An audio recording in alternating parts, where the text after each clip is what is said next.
ilman nafi'an wa rizqan tayyiban wa amalan mutaqabbalan. Allahumma inna nas'aluka imanan kamilan wa yaqinan sadiqan wa qalban khashi'an wa lisanan dzakiran wa amalan mutaqabbalan. Allahumma aftah lana hikmataka wansur alaina rahmataka ya dzal jalali wal ikram. Ya muqallibal qulub tsabbit qulubana ala dinik. Allahumma musarrifal qulub sarrif qulubana ala ta'atik. Rabbana la tuzigh qulubana ba'da idh hadaitana wa hab lana min ladunka rahmah innaka antal wahhab. Allahumma inna na'udzubika min munkaratil akhlaq wal a'mal wal ahwa. Allahumma hadina li ahsanil akhlaq la yahdi li ahsaniha illa ant. Wasrif anna sayyi'aha la yasrifu anni sayyi'aha la yasrifu anna sayyi'aha illa anta ya arhamar rahimin ya dzal jalali wal ikram ya hayyu ya qayyum bi rahmatika nastaghits. Amin ya rabbal alamin. Alhamdulillah. Rekan-rekan sekalian, alhamdulillah adik-adik pada santri, sekali lagi bahwa hidup ini sepenuhnya adalah ujian. Hidup ini adalah ujian. Bisyarri wal khairi. Keburukan dan kesenangan. Sepenuhnya. Bedanya dengan ujian sekolah. Kalau ujian sekolah kadang-kadang, kalau ujian hidup selalu dalam apa yang kita sukai maupun yang tidak kita sukai. Jadi senantiasa ujian ya setiap saat. Seperti tahajud atau tidak itu ujian. Ke masjid atau tidak itu ujian. Sedekah atau tidak itu pun ujian. Tersenyum atau tidak itu ujian. Mau berkata baik atau tidak itu ujian. Siapa yang lulus dari ujian itu, yang lulus adalah yang makin ingat kepada Allah, makin patuh ke Allah, makin menjauhi larangannya, itu yang bagus, namanya yang takwa ya. Jadi gelar, pangkat, jabatan, harta, posisi, popularitas, semua itu bukan tanda kesuksesan, tapi tanda beratnya ujian. Coba S1 dengan S2, berat mana ujiannya? Kan? S2, peluang ujubnya mana yang lebih besar, S1, S2? Peluang sombongnya yang lebih besar yang mana, S1, S2? Iya. Peluang riaknya, ingin diakui, diketahui orang, S1, S2? Kalau dengan kuliah makin tinggi, lalu makin tawadu, makin ikhlas, makin tidak ada ujub, berarti lulus. Tetapi kalau adik-adik nanti kuliah S1, S2, jadi selalu ingin diakui orang, saya ini master, saya ini doktor, selalu ingin diketahui, dan merasa diri menjadi tiba-tiba mulia dengan gelar, padahal itu cuman casing ya. Kemudian merasa sudah soleh gara-gara gelar, lalu meremehkan orang lain yang gelarnya lebih rendah. Misalkan S3 meremehkan yang S2, yang S2 meremehkan S1, yang S1 meremehkan tamat SMA, tamat SMP, berarti gagal. Karena harusnya makin tinggi gelar, makin tawadu. Jadi sukses itu kalau lulus ujian. Jelas adik-adik? Jadi jangan mengukur casing sebagai kesuksesan. Casing itu adalah ujian. Nah, mana yang berat? Ujian kesusahan atau kemudahan? Mana saja yang paling mudah membuat lupa ke Allah, itu yang berat. Mana yang lebih mudah lupa ke Allah? Bisa dibesarkan dikit. Mana yang lebih mudah lupa ke Allah? Kesenangan atau kesusahan? Kesenangan. Jadi orang itu sebetulnya ujian yang berat itu ketika diberikan kelapangan, pujian, penghormatan, kesehatan, kekayaan, itu lebih berat, lebih berat. Banyak orang yang tidak lulus karena ujian kemudahan. Kalau diberi ujian kelapangan, sesuatu yang kita inginkan, apa kuncinya? Syukur. Yakin bahwa kelapangan ini datang dari Allah, yakin bahwa semua nikmat yang ada ini milik Allah, dari Allah. Nah itu dia akan lulus. Ya, dua, lisannya selalu memuji Allah. Ini diberikan kuliah S3, dia yakin bahwa S3 ini Allah yang menetapkan, Allah yang menghendaki, dan bisa lulusnya juga karena karunia Allah. Kemudian senantiasa alhamdulillah, afdalul doa, alhamdulillah, memuji Allah terus memuji Allah. Dan alhamdulillah itu adalah dia tidak ingin dipuji, tidak ingin, dia tidak merasa punya hak untuk dipuji. Yang terpuji adalah Allah. Saya bisa kuliah kan, saya mikir saya cerdas, yang bikin otak adalah Allah. Yang membuat kita bisa mikir Allah. Tapi saya belajar dengan gigih, yang membuat kita bisa belajar juga Allah. Yang menyehatkan kita belajar, yang membiayai. Tapi saya beasiswa, yang menentukan kita dapat beasiswa juga.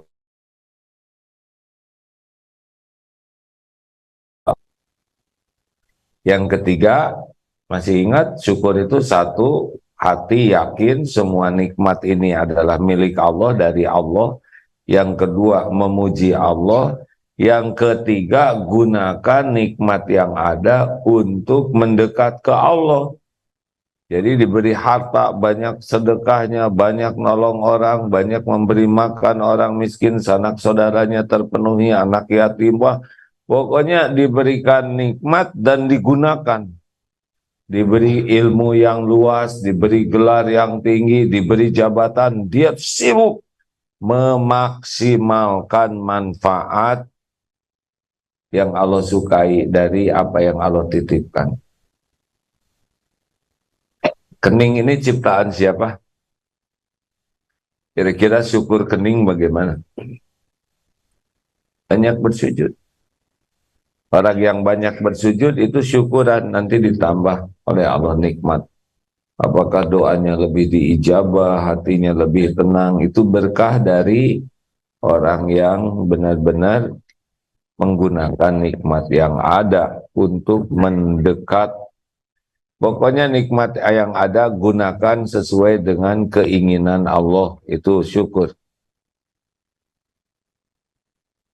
Mata, ini nikmat bukan?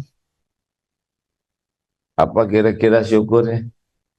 Satu, mata ini yakin milik Allah, dari Allah, setiap saat bisa diambil. Yang kedua, syukuri alhamdulillah. Yang ketiga, gunakan mata ini untuk melihat apa yang Allah sukai, itu syukur. Jadi kalau mata ini berzina melihat yang tidak Allah sukai, itu kufur. Kufur terhadap nikmat yang ada. Mulut, nikmat dari Allah bukan? Untuk apa lisan kita? Allah menciptakan lisan ini untuk apa? Untuk apa? Bicara atau bicara baik? Untuk bicara baik. Bicara baik itu apa? Satu, zikrullah. Dua, amar ma'ruf nahi mungkar. Mengajak orang kepada kebaikan itu bicara baik. Mencegah orang dari kemungkaran itu bicara baik. Lanjut. Nah, tubuh juga ini milik Allah. Ini milik Allah, bukan milik kita. Kita rawat, kita olahraga, kita tutup auratnya dengan sesuai syariat, kita latih supaya sesuai dengan ilmu, tubuh ini bisa lebih kuat kalau diapakan.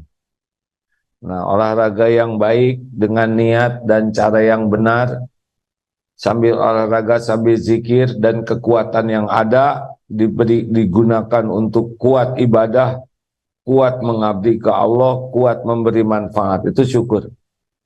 Karena ada yang kuat lari tidak kuat ke masjid, kuat bersepeda tidak kuat tahajud, kuat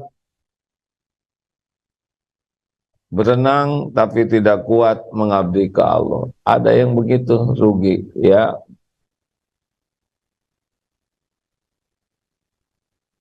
Semua kekuatan adalah milik Allah untuk mengabdi ke Allah. Nanti ditambah itu deh. Lalu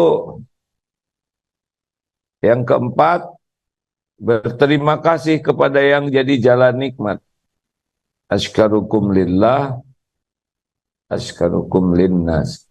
Orang yang paling bersyukur ke Allah adalah yang paling berterima kasih. Ini nih ya, nikmat dari Allah itu dilewatkan seperti kita jadi orang. Itu lewat ibu bapak kita. Jadi berbakti kepada orang tua itu syukur kepada Allah. Karena kita jadi orang, syariatnya lewat orang tua. Darah, air mata, keringat, orang tua menjadi jalan kita seperti ini. Jalan rezeki, jalan ilmu, jalan pengalaman, dan doa orang tua. Maka anak-anak yang tidak berbuat baik ke orang tua itu anak yang kufur nikmat, durhaka. Ilmu lewat guru. Makanya di pesantren, santri yang paling mudah mendapatkan ilmu yang khidmat ke gurunya. Terutama ilmu agama, ilmu yang membuat kita kenal kepada Allah, tahu apa yang Allah perintahkan dan Allah larang. Itu paling mahal ilmu di dunia. Man yuridillahu bihi khairan yufaqihu fiddin. Barang siapa yang dikehendaki Allah kebaikan baginya, Allah pahamkan agama. Kalau orang tidak belajar agama, musibah. Karena dia tidak kenal Allah. Tidak kenal Allah ini petaka besar. Kalau kita tidak kenal Allah, kita akan mengabdi kepada selain Allah. Itu petakanya. Jadi kalau kita tidak mengenal Allah, kita tidak mengenal ikhlas, tidak mengenal syukur, tidak mengenal sabar yang sebenarnya ya, tidak mengenal ridho, tidak mengenal tawakal, tidak mengenal tobat. Enggak, itu hanya bisa berbanding lurus dengan tingkat keyakinan kepada Allah. Tidak ada ketenangan, karena tenang itu ala bizikrillah tatmainnul qulub.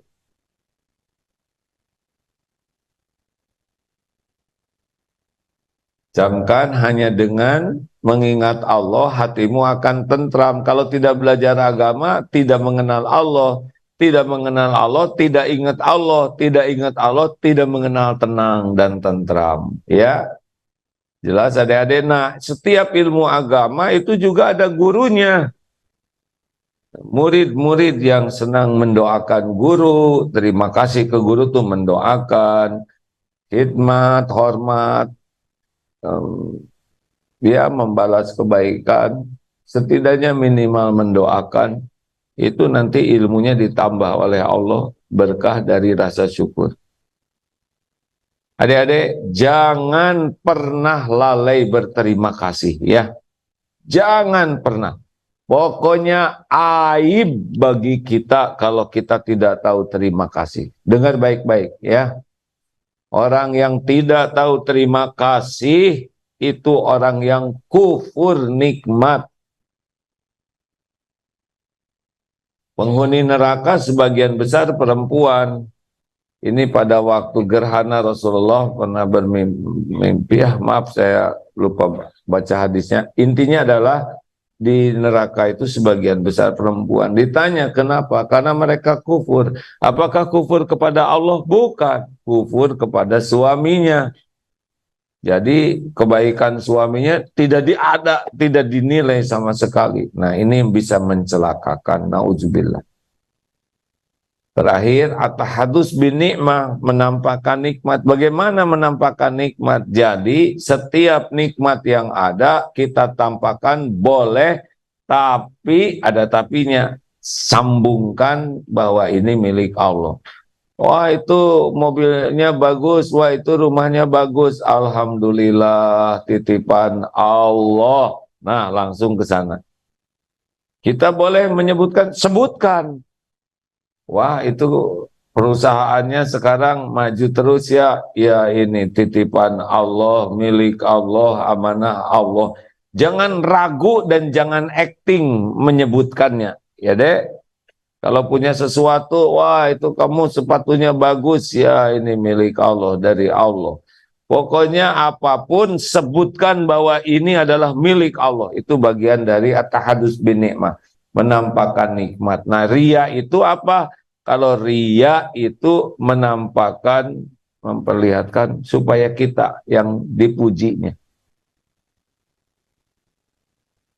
Jadi tidak apa-apa menampakkan nikmat, bagus kalau diniatkan syukur. Apa syukur? Yakini sampai ke lubuk hati, sehingga orang yang melihat nikmat yang ada pada diri kita jadi tahu ini nikmat dari Allah. Kita declare, kita nyatakan. Tidak untuk ria, enggak. Memang begitu seharusnya dan memang begitu yang sebenarnya, ya. Nah, begitu adik-adik baru lulus. Kalau diberi nikmat, nanti ditambah nikmatnya oleh Allah. Jadinya kita bagus gimana? Ya, kita diberikan hati yang nyaman. Kalau kita tidak benar, menyikapinya galau. Lalu yang kedua, kita akan diberikan ujian. Nah, ini dia yang kita bahas, surat Al-Baqarah ayat 45 ya. Wasta'inu bis-sabri was-shalah. Akan ada hal-hal yang tidak cocok. Ada yang nanya, dan jadikanlah wasta'inu bis-sabri was-shalah. Nih adik-adik, hidup ini kan ujian sepenuhnya ya. Kita harus menyadari bedanya ujian sekolah dengan ujian hidup apa? Kalau ujian sekolah, persoalannya, persamaannya adalah sudah diukur sama-sama. Tapi perbedaannya yang paling menonjol dan paling penting, kalau ujian sekolah diserahkan ke guru, maka kita dikeluarkan dari kelas. Kalau ujian hidup diserahkan ke Allah, maka kita ditolong oleh Allah. Jadi yang bisa menyelesaikan persoalan kita itu bukan kita. Kita tidak disuruh menyelesaikan persoalan sendiri. Kita disuruh menjadi ahli takwa. Ketakwaanlah yang mendatangkan pertolongan Allah. Ini penting ya, rotenya begini. Masalah dikembalikan ke Allah sambil kita melakukan yang Allah sukai, nanti dibimbing oleh Allah. Masalah itu bisa diselesaikan lewat siapa saja. Mungkin oleh kita, mungkin lewat yang lain. Wa may yattaqillaha yaj'al lahu makhrajan. Barang siapa yang bertakwa, baginya jalan keluar. Tuh, jadi solusi itu bukan karena pintar, solusi itu bukan karena hebat, solusi itu bukan karena terlatih, terampil. Banyak yang lebih pintar dari kita, yang lebih terlatih, tidak bisa terhalang kalau Allah mau mengambil apa yang dia akan ambil. Benar? Ya, sambungkan tangannya. Adik-adik, sambungkan tangannya. Angkat. Angkat seluruhnya. Tinggi-tinggi. Maaf ya, jamaah ya. Tinggi. Angkat. Lebih tinggi lagi. Ya, dorong ke depan. Ya, terus dorong. Dorong, lebih dorong lagi. Ya. Angkat. bengkokkan ke kanan, ya luruskan kiri, angkat, alhamdulillah. Putar bahunya ke depan, ke belakang, ya alhamdulillah. Maaf jamaah yang menyimak, saya lihat ini santrinya tahajudnya jam 2 nih ya. Cari 1001 alasan berbaik sangka lihat santri ngantuk. Daripada jengkel, mending ajak aja. Tuh, bangun sekarang semua. Nanti ada lagi tekniknya. Teknik yang kedua adalah pukul-pukul bahunya supaya bangun, dan teknik yang ketiga adalah ember ya. Banjur. Baik tuh, lebih segar. Nggak ada marah-marah lihat santri menjengkelkan ya. Lanjut adik-adik. Wasta'inu. Jadi kalau ingin ditolong oleh Allah, dua kunci ini harus segera kita sadari. Sabar dan sholat. Ya, selain kunci yang lain, ini pokok. Kenapa sabar dulu? Bukan sholat dulu baru sabar. Karena orang tidak bisa sholat bagus kalau tidak sabar. Sabar itu apa sih? Sabar itu menahan diri, mengendalikan diri, mengontrol dirinya, sehingga aksinya, bicara, perbuatan, semuanya di jalan yang Allah sukai. Ini sabar. Jadi sabar itu sebuah proses aktif, kita sadar mengendalikan diri, sehingga yang kita lakukan adalah yang Allah sukai. Sabar ada 3. Sabar terberat apa? Kesabaran yang paling berat apa? Sabar menghadapi maksiat. Itu terberat. Banyaknya jatuh di sini. Ada yang sholat masih bisa sabar, tapi maksiat, zina mata, omongan, pikiran, pendengaran, itu kalau orang tidak sabar, celetak-celetuk saja. Adik-adik nanti lihat santri yang tidak sabar, di antaranya tidak bisa mengendalikan kata-katanya. Di antaranya celetak-celetuk terus. Ngomong aja segala dikomentari. Padahal orang yang tidak bisa menjaga lisannya itu termasuk yang kurang sabar. Dan pasti bermasalah. Apa masalah terbesar dalam hidup? Masalah terbesar dalam hidup adalah jauh dari pertolongan Allah. Udah selesai hidup kita. Repot. Karena wama bikum min nikmatin faminallah. Nikmat apapun yang ada padamu itu dari Allah. Kalau kita tidak ditolong Allah, ya sudah, kita sudah apes-surapes. Ada yang mau kuliah di mana? Mau kuliah tidak? Mau. Kampus milik siapa seluruhnya? Yang menentukan ada bisa kuliah siapa? Allah. Kalau Allah menghendaki wa yuridka bi khairin fala radda li fadli. Jika Allah menghendaki kebaikan, tidak ada yang bisa menolaknya. Wah, tapi saya tidak punya uang, nggak ada urusan. Kalau Allah menetapkan ini anak doa, ini dikabulkan doanya, orang tuanya doa, akhlaknya baik, dia sabar, sholatnya bagus. Allah takdirkan, misalkan ada kuliah di sebuah perguruan tinggi, jadi. Yang ngobrol, acungkan tangan. Dihitung sampai 3. A melihat. 1. Kenapa lihat kiri kanan? Han? Siapa yang nyuruh ngebangunin? Tidak ada. Yang tidurnya yang mana? Yang ketawa-ketawa tadi siapa? Biasanya bagaimana yang melakukan kesalahan sedang ceramah? ngobrol atau tidur. Harus bagaimana? Harus bagaimana? Berdiri. Berdirilah. Karena berdiri di sana menghalangi orang, di sini dekat mimbar ya. Ada yang tahu kesalahannya tidak? Ada yang tahu kesalahannya?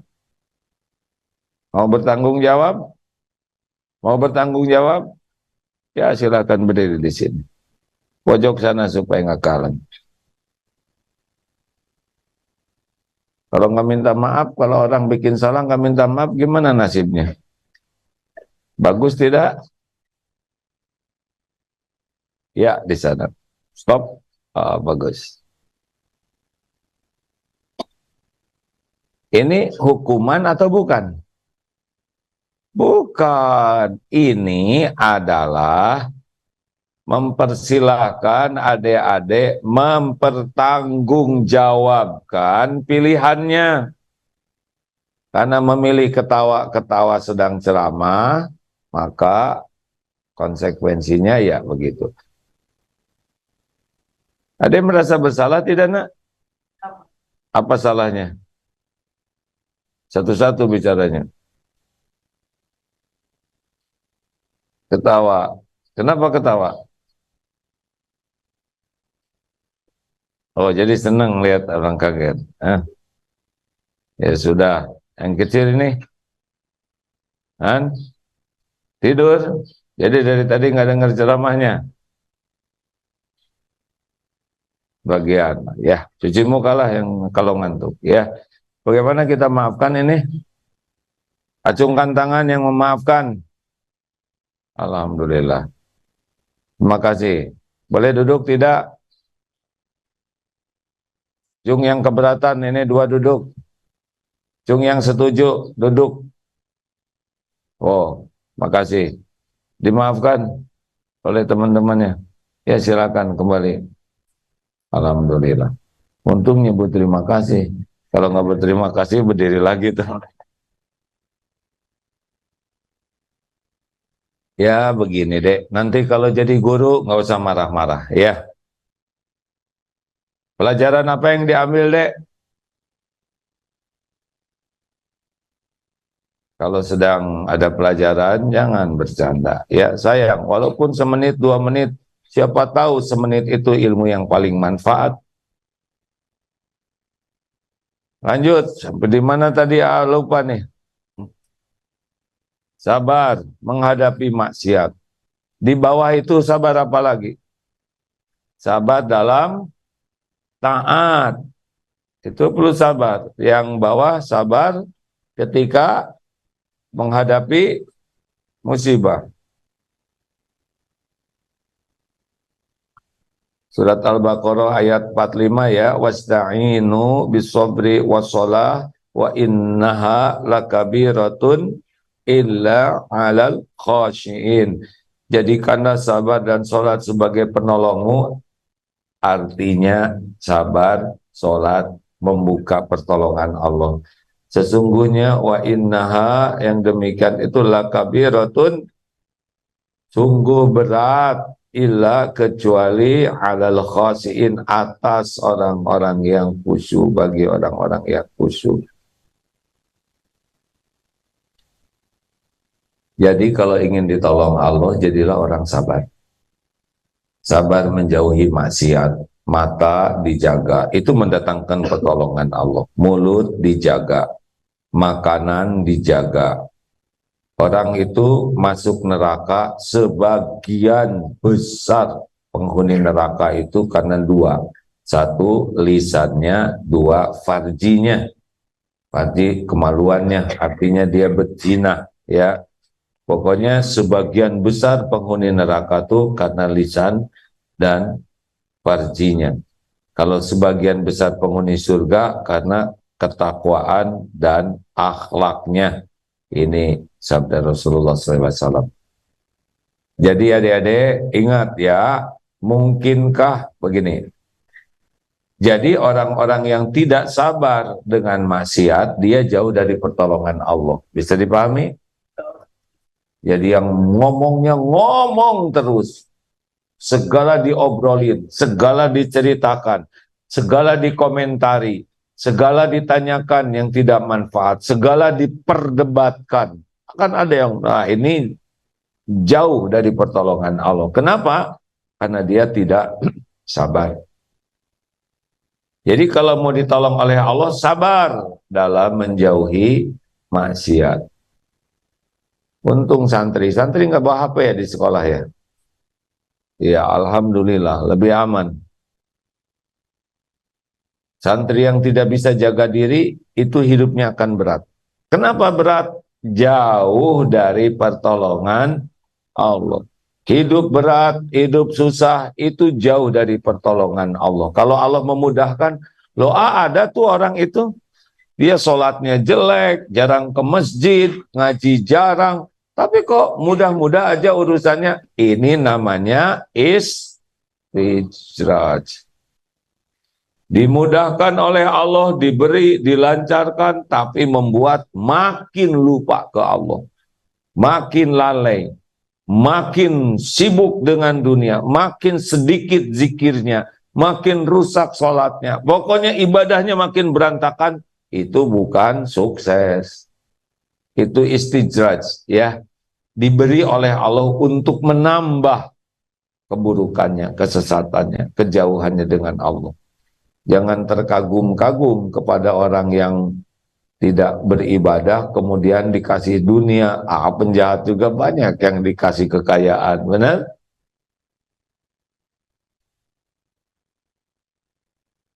Jadi, apakah ahli maksiat termasuk sabar? Jawab. Jadi kalau kita melakukan dosa, resiko terbesarnya apa? Jauh dari pertolongan Allah. Udah berantakan ini kita hidup. Tidak ada ketenangan, tidak ada keberkahan.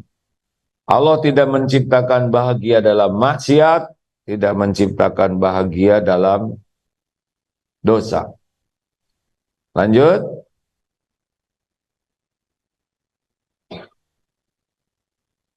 Iya. Sabar dalam apa selanjutnya? Sabar dalam taat. Ini juga nih. Baca Quran itu hanya bisa dilakukan kalau mau bagus harus sabar. Kalau tidak sabar tidak bagus. Sholat harus sabar. Kalau tidak sabar, yang 6 itu. 1 berat, 2 ria. Masih ingat? Fawailul lil musallin alladzina hum an sholatihim sahun. Siapa yang sholatnya lalai? 1 berat, malas. Ini ciri-ciri yang kurang sabar. 2 ria, pengen dilihat orang, diketahui orang. 3 senang melambat-lambatkan, ditelat-telatkan, sholatnya tuh diakhir-akhirkan. Ada aja alasan. Wah ini masakan belum beres, wah ini saya harus nyapu, wah ini rapat tuh. Padahal kalaupun diperiksa tidak menjadi sesuatu yang emergensi. Hanya karena malas aja. Yang keempat, cepat. Sholatnya tuh gesit, tangkas. Nggak ada tumaninahnya. 5, sedikit ingat Allahnya. Dikit ya, sebagian besar ngelamun. Mikir yang tidak perlu dipikirkan, tidak ingat ke Allah. Padahal wa aqimis sholah lidzikri. Dirikanlah sholat untuk mengingatku. Keenam, berat sekali berjamaah. Orang yang lalai sholatnya, terutama lelaki ya, kalau kita senang sholat sendiri, cepat-cepat, udah ciri itu. Ciri orang yang ya munafik lah, nggak begitu senang ke Allahnya. Harusnya kan sholat itu yang paling kita tunggu, yang paling kita sukai, karena itu kuncinya. Wasta'inu bis-shabri was-shalah. Nah sabar, maka membuat sholat kita jadi bagus. Dalam sedekah perlu sabar tidak? Ya kalau enggak kita enggak mau. Surat apa? tipu daya setan Al-Baqarah 268 ya. Setan menakut-nakuti kita dengan kefakiran dan menyuruh kita berbuat kikir. Allah menjanjikan kepada kita ampunan dan karunia-Nya ya.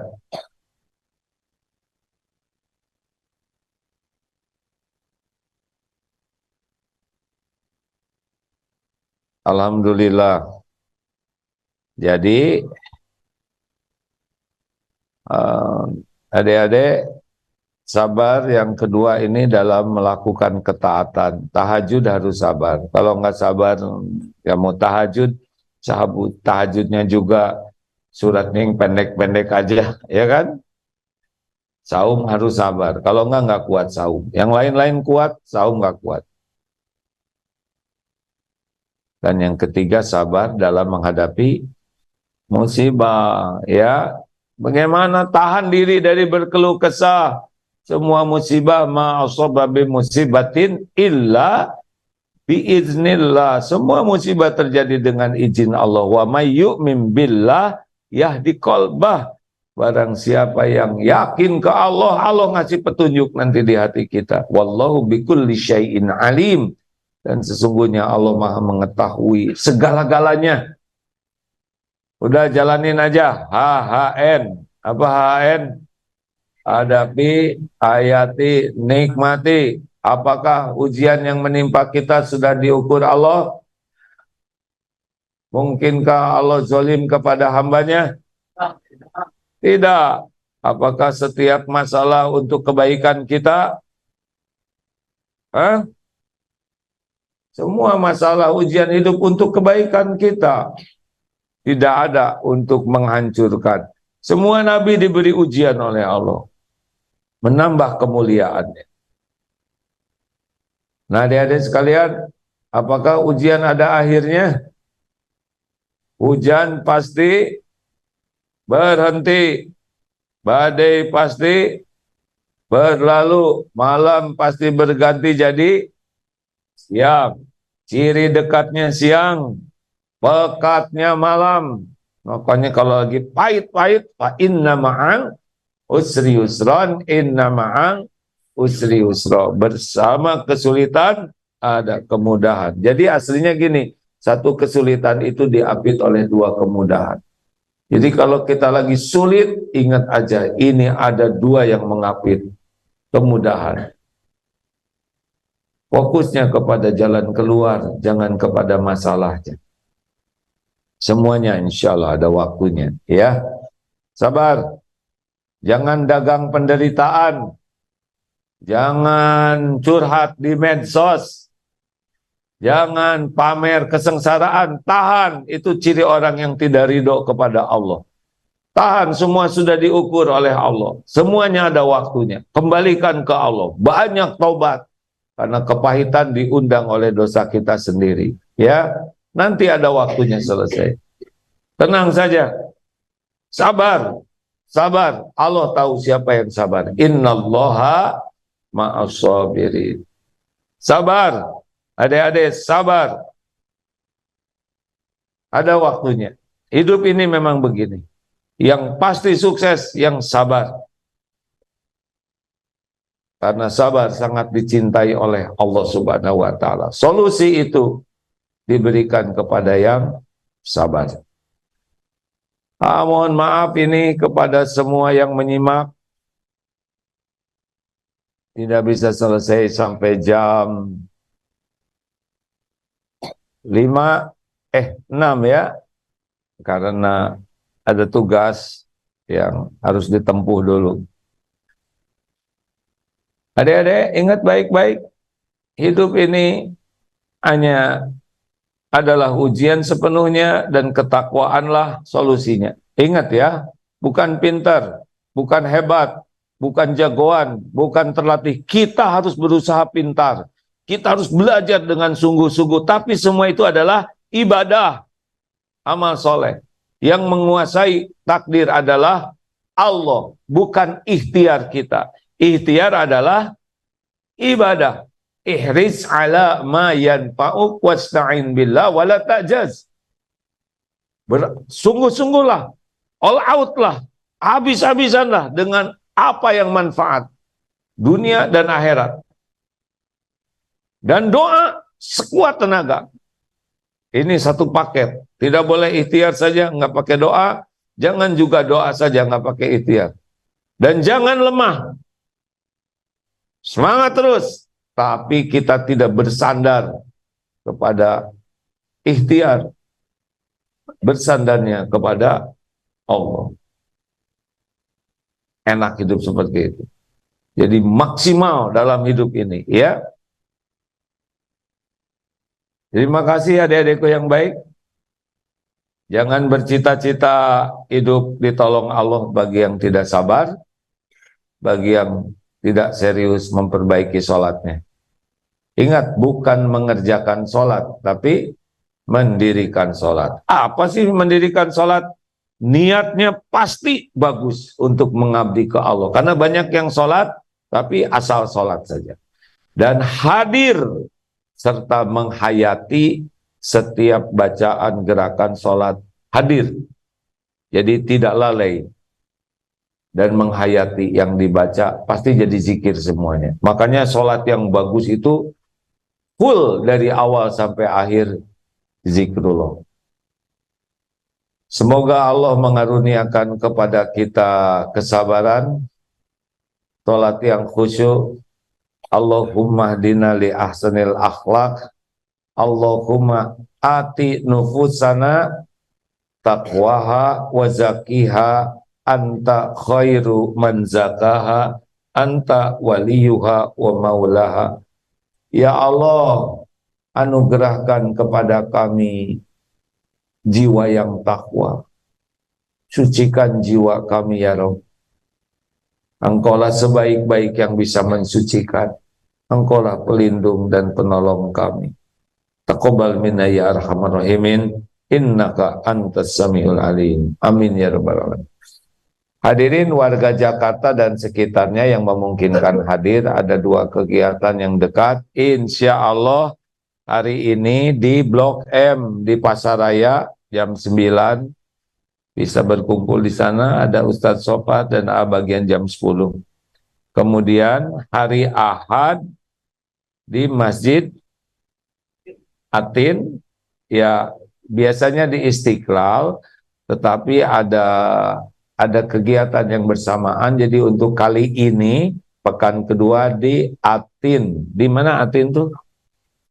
Oh, kita akan main-main ke Taman Mini ya. Tapi bukan main-main, mau pengajian di Masjid Atin. Masya Allah. Kalau ada umur, sampai jumpa di sana ya. Sampai jumpa nanti di Al-Latif, Blok M dan hari Ahad di Atin. Subhanakallahumma bihamdik asyhadu alla ilaha illa anta astaghfiruka wa atubu ilaik. Assalamualaikum warahmatullahi wabarakatuh.